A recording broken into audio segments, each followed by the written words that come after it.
우리가 전통적으로 신앙의 핵심 진리를 잘 표현하기 위해서 만든 책을 신앙 고백서, 또 신앙 교육서, 교리 문답서라고 말합니다.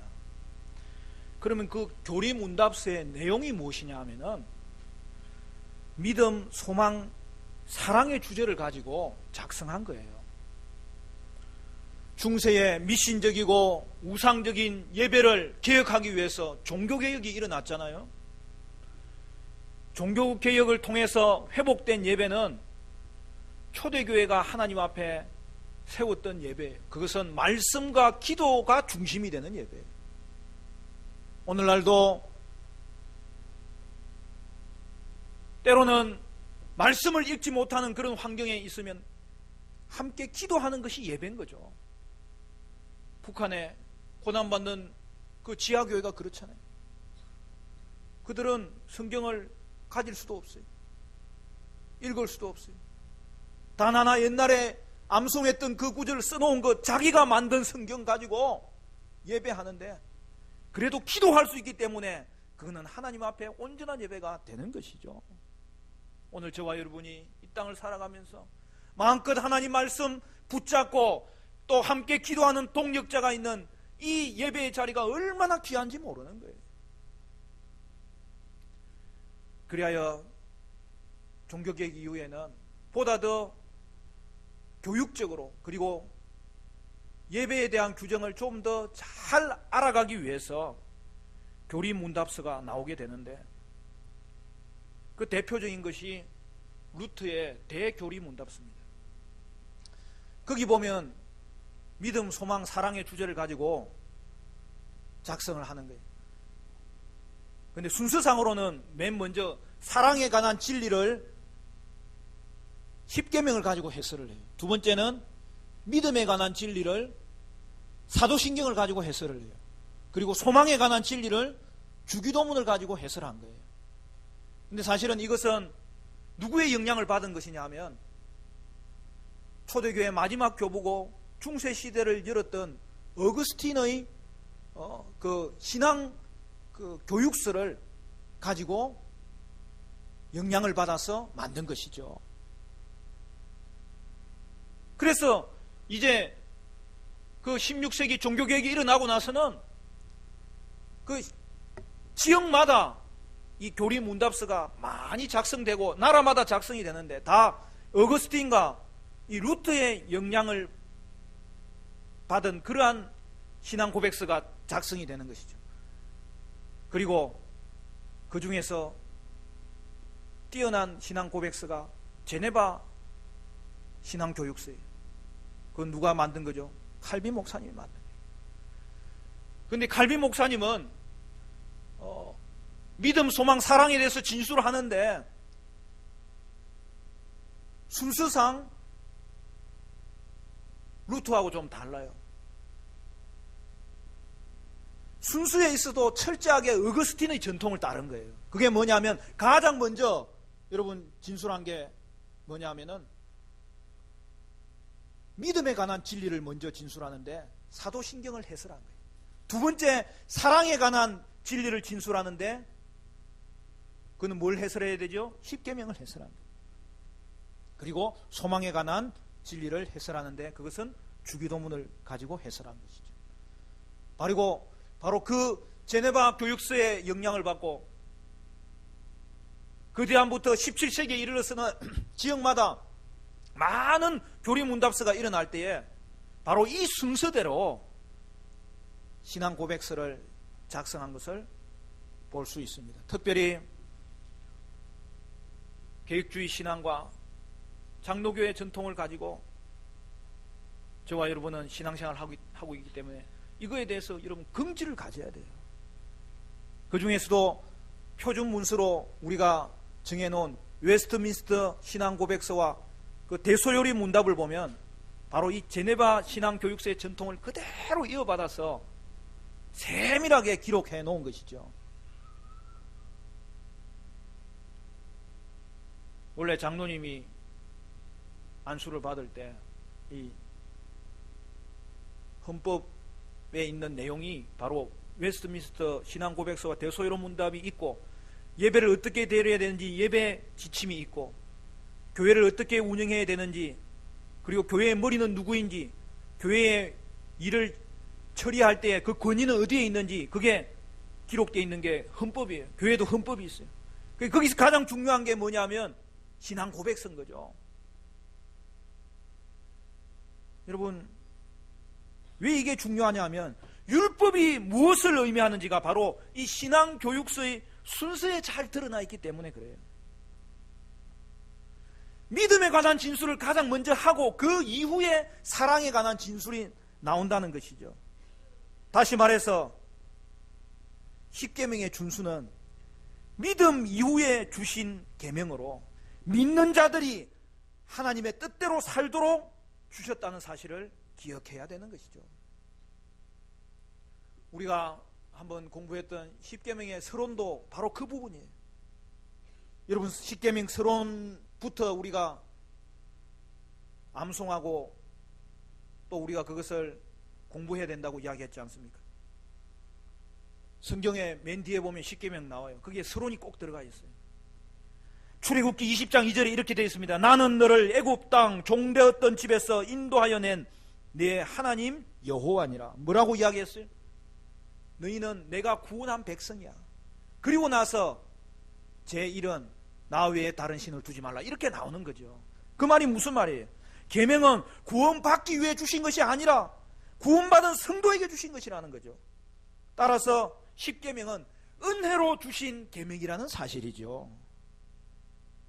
계명을 지켜 믿도록 하신 것이 아니라 믿기 때문에 행하라고 주신 계명이 오늘 우리가 가지고 있는 이 소중한 사랑의 계명 십계명이라는 사실이죠. 할렐루야. 바로 여러분, 이것이 율법의 자리라는 것입니다. 이것이 신앙 고백서가 믿음에 관한 진술을 먼저 하고 그리고 이어서 사랑에 관한 진술을 붙여놓은 십계명을 해설한 정확한 이유라는 것이죠.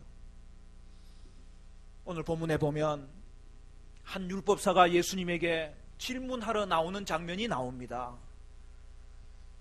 그동안에 예수님을 올무에 빠뜨리게 하려고 평소에는 다른 노선을 걷던 자들이 한 통속이 되어서 예수님을 책잡으려고 접근하였던 것이죠. 가장 먼저 바리새인들이 예수님을 시험하는 질문을 했다가 실패하였고, 오늘 본문 이전에는 어떤 사건이 나왔죠? 사두개인들이 예수님을 시험하는 질문을 하였다가 실패한 것이죠. 그 소식을 듣고 바리새인들이 주위에 있는 종교 지도자를 다 불러 모아가지고 긴급 회의를 하게 된 것이죠. 그래서 그들이 결국 맨 마지막으로 제시했던, 계획했던 방책이 뭐냐? 한 율법사를 앞세워서 다시 한 번 더 예수님을 올무에 갇히게 하려고 질문을 하게 했던 것이죠. 최후의 비장의 카드를 꺼낸 것이죠. 왜 그렇습니까? 율법사는 율법의 전문가이기 때문입니다.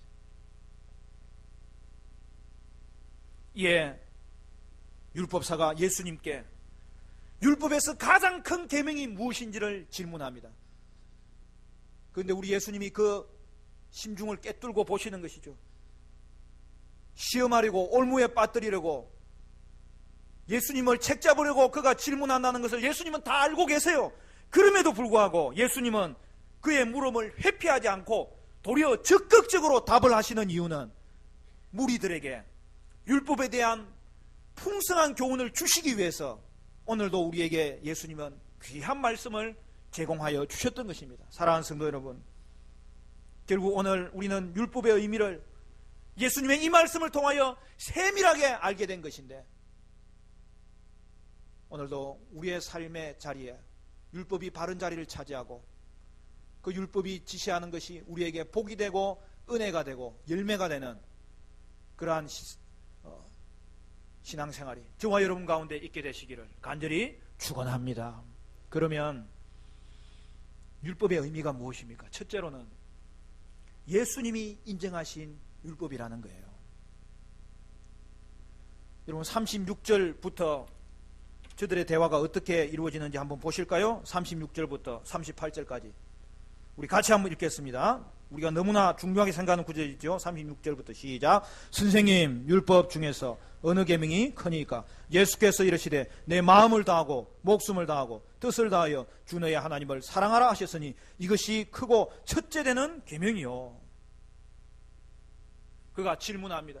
그리고 이 질문은 사실은 유대인에게는 아주 중요한 질문이었어요. 당시 랍비들은 구약에 있는 말씀 중에 계명에 해당되는 것을 다 추려내어서 정리를 했는데, 여러분 아주 열심히 성경을 공부한 거예요. 알겠죠? 613개의 계명이 있다고 정리한 겁니다. 그 중에서 적극적으로 따라야 될 계명이 248개, 피해야 될 계명이 365개였죠. 그리고 그 중에서 어떤 계명이 가장 중요한가 하는 것은 랍비들에게 큰 관심거리였습니다. 그럼에도 불구하고 그들은 각 계명에는 고유의 가치가 있기 때문에 계명은 경중을 따져서는 안 된다, 또 그런 생각도 가지고 있었던 것이죠. 이 말은 무슨 말입니까? 저들이 이 질문을 한 것은 자기들도 합의되지 않은 질문을 예수님께 던진 거예요. 오직 목적은 뭐예요? 예수님 잘못된 답변을 하나라도 하면 어느 누구라도 그것을 잡고 예수님을 올무에 갇히게 하려고 접근했던 것이죠. 아니나 다를까 예수님은 평소에 율법을 부인하는 그런 모습을 언뜻 보여주었습니다. 그러므로 이 질문을 통해서 예수님이 율법에 대해서 어떤 입장을 가지고 있는지가 혹시 잘못된 내용으로 드러나면 그걸 붙잡겠다는 거예요. 그리하여 예수님에 대해서 사실은 뭐든지 하나 엮어보려고 애를 썼던 것이죠. 이에 예수님이 어떻게 답하십니까? 예수님은 머뭇거림이 하나도 없으신 채로 바로 답하십니다. 첫째 계명은 하나님을 사랑하는 것이라고 말씀합니다. 마음을 다하고 목숨을 다하고 뜻을 다하여 주 너의 하나님을 사랑하라, 이것이 첫째 되는 계명이니라 말씀하십니다. 왜 그렇습니까? 예수님은 율법을 인정하시는 분이시기 때문에, 율법에 대해서는 예수님이 전문가이기 때문에, 율법이 얼마나 귀한 줄을 예수님이 몸소 실천하신 분이기 때문에 바로 답을 주시는 거예요. 결국에 여러분, 예수님이 그냥 답을 하셨다는 그 자체가 율법사가 질문한 그 의도가 실패되었다는 뜻이에요. 왜 그래요? 예수님은 율법사의 질문에 바로 답하심으로 말미암아 율법의 중요성을 인정하고 계셨던 것입니다. 예수님은 이미 산상수훈에서 율법을 폐하려 한 것이 나의 뜻이 아니고 율법을 폐하려 하기 위해서 내가 온 것이 아니라고 이미 명확하게 선언했어요. 그렇지 않습니까? 그리고 예수님은 산상수훈에서 한 걸음 더 나아가서 나는 율법을 폐하러 온 자가 아니라 도리어 그 율법을 성취하러 왔노라, 예수님은 말씀하셨어요. 예수님은 율법을 없애는 분이 아니세요. 자신도 율법을 지키셨고 도리어 그것을 이루심으로 율법을 완성하러 오신 거예요. 따라서 성도는 율법 없이 사는 자가 아니에요. 믿는 성도에게 율법은 그것을 따라서 살아가야 되는 하나님의 말씀이고 하나님의 뜻인 거예요. 그래서 시편 기자는 이렇게 고백합니다. 시편 119편 105절에 그 유명한 말씀, 주의 말씀은 내 발의 등이요 내 길의 빛이니이다. 그가 말씀이라 한 것은 구약성경 그 중에서도 계명, 율법을 말한 거예요. 물론 율법의 기능 중에 하나는 우리가 죄인임을 깨닫게 하는 것이 있습니다. 하나님의 계명을 주셨을 때 이 계명을 지키려고 애를 써보니까 다 지켰는데 몇 개 못 지키면 내 속에 율법을 지킬 수 있는 능력이 없구나, 그걸 하소연할 수밖에 없어요. 그래서 율법 앞에 선 인간의 모습은 그것을 지킬 수 없다는 죄인의 모습을 깨닫게 되어 있는 거예요. 그러면 어떻게 됩니까? 율법은 복음의 그림자고 율법의 본질은 그리스도를 바라보게 하는 것이죠. 그리하여 결국 율법을 통하여서 자신의 죄인됨을 깨닫고 그리스도를 바라보므로 결국 그리스도로 말미암아 은혜로 구원 얻게 하는 것이 율법의 큰 기능인 것이죠. 그러면 그리스도를 바라보고 그 예수님을 의지하여서 성령의 능력으로 구원을 받게 되었다면 그 이후에는 어떻게 되는 것입니까? 그 이후에는 구원받은 성도에게는 율법이 다른 기능을 하는 거예요. 율법이 삶의 빛이 되고 삶의 원리가 되고 삶의 지침이 되도록 하나님이 우리에게 선물로 주신다는 것이죠. 여기서 여러분 중요한 것 하나 꼭 주의해야 될 것이 있어요. 예수를 믿고 나서도 내 힘으로 율법을 준수하는 것이 아니라는 거예요. 사랑하는 성도 여러분, 우리가 구원받는 것도 은혜로 구원받고 이제 성도의 삶을 살아가면서 율법을 쫓아서 믿음이 자라고 믿음이 성숙되고 구원이 완성되고 그래서 이 율법을 행하며 나아가는 성도의 모든 삶도 하나님의 은혜로 준행하는 삶인 것을 여러분 믿으시기를 간절히 축원합니다. 이것이 중요한 거예요. 내 힘으로 율법을 준수하려면 다시 죄의 짐을 지고 나락으로 떨어질 수밖에 없어요. 그러면 또 자기의 의를 쌓아서 하나님의 의와 멀어지는 결과를 맞이하게 되는 거예요. 그러면 율법은 어떻게 지켜야 되느냐? 율법을 지키는 것도 은혜 안에서 지키는 거예요. 우리는 혼자 율법을 지키는 것이 아니라 성령께서 우리를 깨닫게 하시고 지금도 성령께서 우리에게 인도하여 주시고 따라서 율법을 지키는 것은 성령의 인도하심에 순종하는 삶과 정확하게 일치하는 것이죠. 사랑하는 성도 여러분, 성도는 성령의 인도하심을 받아서 말씀의 빛을 순종하여 나갈 때 율법을 지킬 수 있게 되는 것입니다. 성도가 순종하는 것이 율법을 지키는 길이 되는 것입니다. 그래서 베드로후서 3장 18절에 보면 베드로 사도가 우리에게 이 말씀을 합니다. 오직 우리 주 곧 구주 예수 그리스도의 은혜와 그를 아는 지식에서 자라가라. 영광이 이제와 영원한 날까지 저에게 있을지어다. 뭐라고 했어요? 은혜가 자라가고 예수를 아는 지식이 자라감으로 말미암아 우리의 신앙이 자라가고 또한 우리가 하나님의 말씀으로 거룩해진다는 것이죠. 저는 이 말씀이 너무나 귀해요. 사랑하는 성도 여러분, 성도는 반드시 자라야 됩니다. 왜냐하면 예수 믿음으로 말미암아 새 생명을 얻었기 때문에 이제는 우리의 삶은 계속 자라는 삶으로 하나님이 복을 주시는 거예요. 아이가 태어났는데 자라지 않을 때 그 부모의 마음이 얼마나 아프겠어요.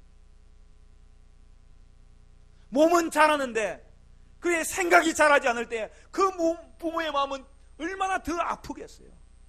오늘 저와 여러분에게 생명 주신 그 은혜의 하나님은 또한 저와 여러분이 자라기를 원하시는데 은혜 안에 자라게 되는 것인 줄로 믿으시기를 바랍니다. 그것이 우리가 율법을 붙잡는 자리예요.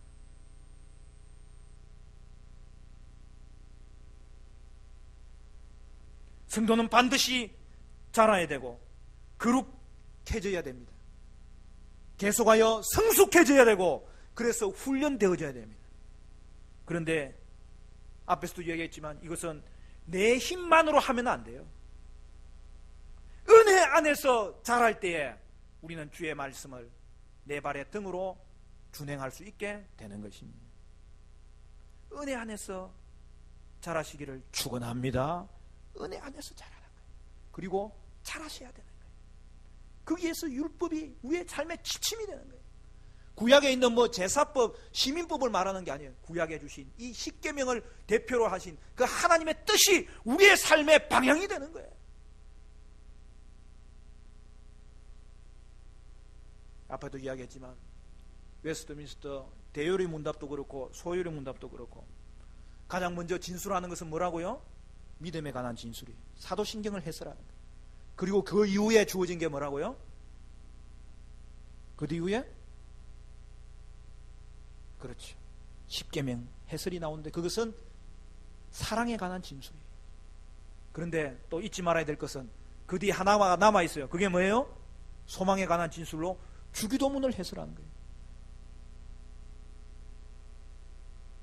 저는 이 주기도문을 주신 것이 얼마나 귀한지 새롭게 늘 깨닫습니다.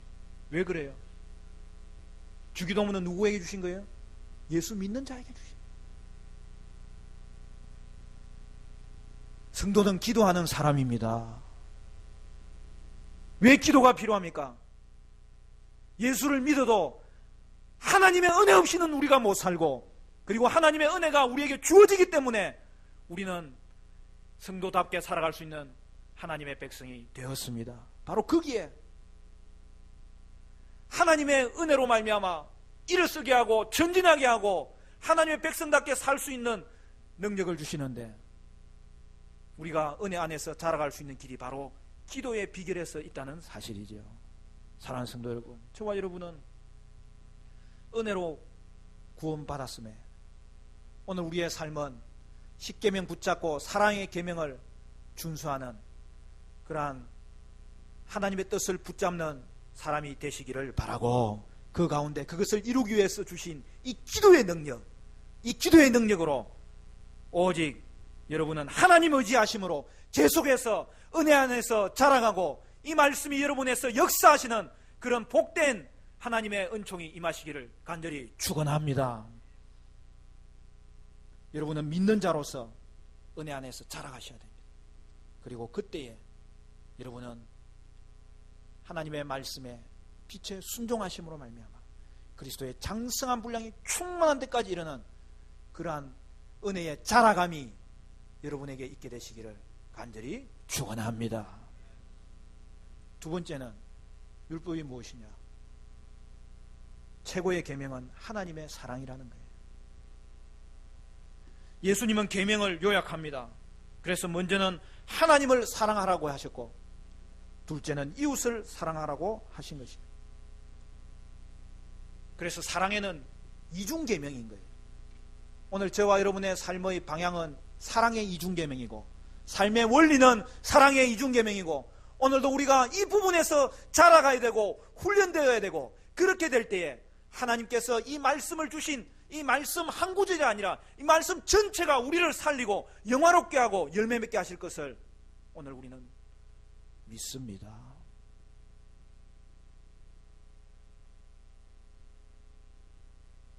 하나님 사랑이 우선되어야 됩니다. 왜냐하면 다른 계명은 하나님을 사랑하는 것의 결과이기 때문입니다.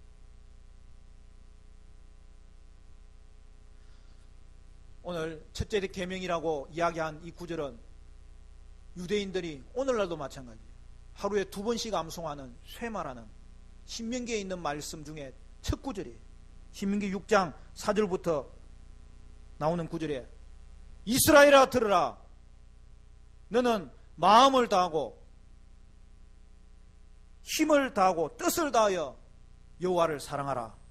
그 구절을 인용한 거예요. 근데 내용이 조금 다르죠. 신명기에는 마음을 다하고 힘을 다하고 뜻을 다하여 사랑하라 했는데, 오늘 성경에는 예수님이 어떻게 요약했어요? 너는 마음을 다하고 목숨을 다하고 뜻을 다하여 사랑하라 했습니다. 근데 이 마음과 목숨과 뜻은 인간의 특정 부분을 설명하기 위해서 준 내용이 아니라 결국 구약과 신약은 하나예요.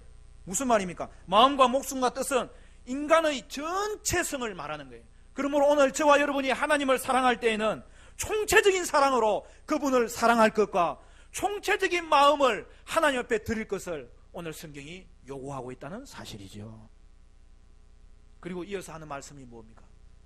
세 번째는 둘째 계명이 율법이 말할 때에 이웃을 사랑하라고 하신 것입니다. 39절 40절에 그 내용이 나오죠. 우리 같이 한번 읽어볼까요? 39절부터 시작. 둘째도 그와 같으니 내 이웃을 내 자신같이 사랑하라 하셨으니 이 두 계명은 온 율법과 선지자의 강령이니라. 여기 보면 구약에 있는 레위기에 있는 말씀을 인용한 것을 우리가 알 수 있어요. 레위기 19장 18절에 원수를 갚지 말고 동포를 원망하지 말며 내 이웃 사랑하기를 내 자신같이 사랑하라. 나는 여호와니라.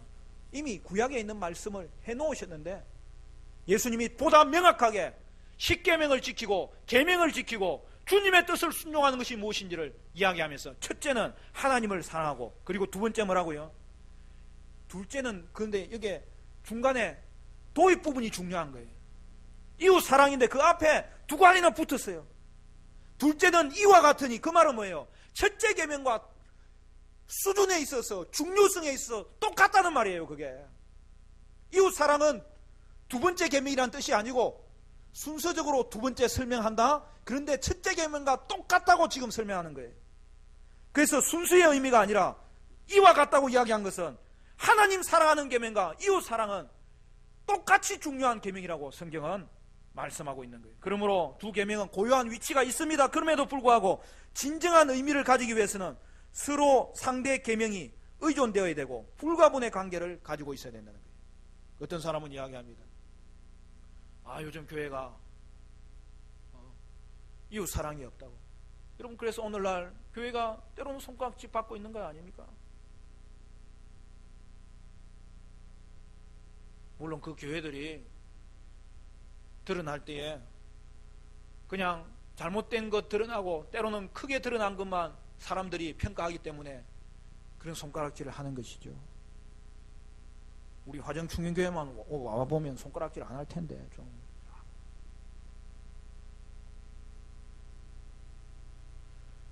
이름 없이 빛도 없이 저와 여러분은 하나님 사랑하고 이웃 충성하기를, 이웃 사랑하기를 간절히 축원합니다. 우리는 그렇게 하는 거예요. 그런데 이웃 사랑이 먼저냐 하나님 사랑이 먼저냐 이것 이야기하다가 시간 낭비하는데 똑같다는 거예요. 이웃 사랑이 없으면 하나님 사랑이 가짜라는 거죠. 하나님 사랑이 없으면 이웃 사랑도 가짜라는 거죠. 예배가 회복되지 않으면 그 모든 자리에 이웃 사랑은 다 위선적으로 결국 갈 수밖에 없어요. 그러나 하나님을 사랑한다고 하면서 이웃 사랑이 나타나지 않을 때 우리는 심각하게 고민하고, 혹시 그런 이야기를 들을 때 우리는 우리 자신을 돌아봐야 되는 거예요. 동일하다는 거예요. 하나님 사랑을 먼저 이야기했는데 그러나 순서적으로도 첫째 둘째가 아니라는 거예요. 붙어 있다는 거예요. 거기다가 네 이웃을 내 몸과 같이 사랑하라 이야기할 때에 우리는 이 기준을 따라서 사랑할 때에 오늘도 주님 앞에 우리의 부족함을 깨닫고 하나님의 은혜 주시기를 갈망하며 기도하면서 이 말씀을 붙잡아야 되고 이 말씀에 순종해야 될 것인데, 여러분, 사람은 원래 이기적인 존재예요. 인간이 타락하고 나서는 더 그런 거예요. 철저히 자신만을 생각하는 존재입니다. 이웃을 사랑하는 것도 자신의 존재를 위해서 사랑하는 경우가 모든 인간의 모습이라는 거예요. 죄의 본성이에요. 그러나 이제 예수 안에서 성도는 다릅니다. 우리에게는 하나님의 은혜로 새 본성이 들어왔는데 이 본성이 아직 완전히 우리의 삶에 완벽한 영향을 주지 못하지만 하나님의 나라가 이루어질 때는 그렇게 될 것이지만, 그래도 우리는 먼저 우리의 심령이 변한 자이기 때문에 이 심령이 우리의 생각을 변화시키고 우리의 삶을 변화시키고 우리의 모든 가치관을 변화시키고 오늘도 우리의 심령 가운데 주신 이 새 본성이 역사하고 있는 거예요. 그래서 예수 안에 있는 새 본성은 하나님을 가장 우선해 두고 그 다음으로는 이웃을 우선해 두고 그 다음으로 내 자신을 두는 그러한 자리를 차지하게 되는 것이죠. 물론 아직도 새 본성과 옛 본성이 싸우고 있지만 성도는 새 본성이 이제 나의 본성임을 알아서 여러분, 이웃 사랑하기 위해서 옛 본성과 부단히 싸우는 영적 전쟁에서 승리하는 저와 여러분 될 수 있기를 축복합니다. 그러므로 이웃 사랑 없는 하나님 사랑 가짜라니까요. 오늘 본문을 통해서 예수님은 믿음과 행위를 하나로 묶어 놓으신 거예요. 그리고 이것이 율법과 선지자의 강령이라고 있어요. 율법과 선지자란 말은 성경을 말하는 거예요. 강령이란 말은 그것의 요약이라는 거예요. 그러므로 사랑하는 성도 여러분, 성도가 지켜야 될 모든 계명은 사랑의 정신으로 지켜야 된다는 것이죠. 그러므로 성도의 삶의 원리는 사랑이에요.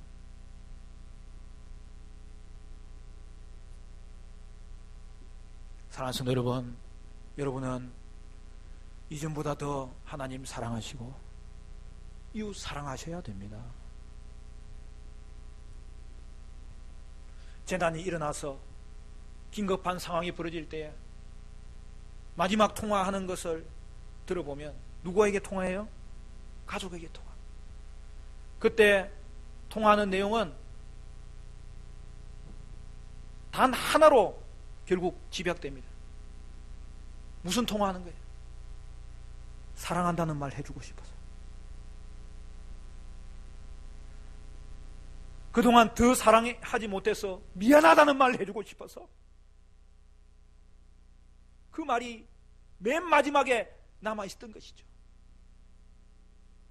우리 그리스도인들도 마찬가지입니다. 그리고 우리 그리스도인들은 더욱더 이 사랑에 대해서 갈망하는 자들이고 실천하는 자들입니다. 저도 목회 연륜이 쌓이면서 하나님 앞에 부끄러운 것, 후회되는 것이 너무 많아요. 다른 것은 좀 덜 후회되는 것일지라도 단 하나, 내가 좀 더 성도들 사랑하지 못했구나, 그걸 생각할 때마다 다시 마음을 먹는 거죠. 지금도 마찬가지죠. 사랑하는 성도 여러분, 성도가 행할 일은 이웃 사랑에 대해서 하나님 사랑의 믿음과 은혜를 가지고 더욱 사랑해야 된다는 것이죠. 요즘 찬송가가 어떻게 바뀌었는지 모르겠는데 옛날 찬송가를 늘 제가 외워서 511장, 512장. 하나님 사랑이 너무 부족하지만 그래도 주님, 어제보다 오늘 나는 주님 더 사랑해요. 조금 더 사랑해요. 더욱 사랑. 그것이 우리 인생의 길이 되어야 될 것과 마찬가지로, 하나님, 내 형제, 내 이웃 사랑하지 못해서 죄송해요. 어제보다 오늘 더욱 사랑하게 하여 주시옵소서. 가장 가까운 이웃이 누구예요?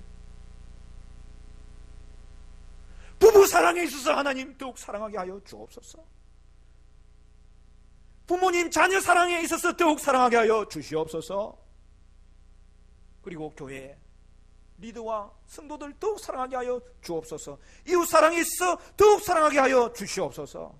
오늘 저와 여러분이 이 사랑에 있어서 다시 한 번 더 우리의 자리를 점검할 수 있어야 될 터인데, 사랑하는 성도 여러분, 율법의 자리는 결국 사랑의 자리인 줄을 알고 그 사랑에 충만하시기를 간절히 소원합니다. 그래서 하나님 사랑하고 동일하게 이웃 사랑하고 내 몸같이 사랑하는 것으로 말미암아 여러분 후회하지 않는 사랑의 삶을 사시기를 바라고, 그로 말미암아 열매 맺고 부흥되고 회복되는 은혜가 있게 되시기를 축원합니다. 오늘도 주 안에서 사랑하는 성도 여러분, 먼저는 하나님 사랑하되 마음을 다하고 목숨을 다하고 뜻을 다하여 사랑하시고, 또한 동일한 마음으로 이웃 사랑하고, 특별히 부부와 가족 사랑함으로 하나님의 교회의 성도들을 사랑함으로 하나님 기쁘시게 하는 은혜의 삶이 저와 여러분의 삶 가운데서 충만하게 나타나시기를 간절히 축원합니다.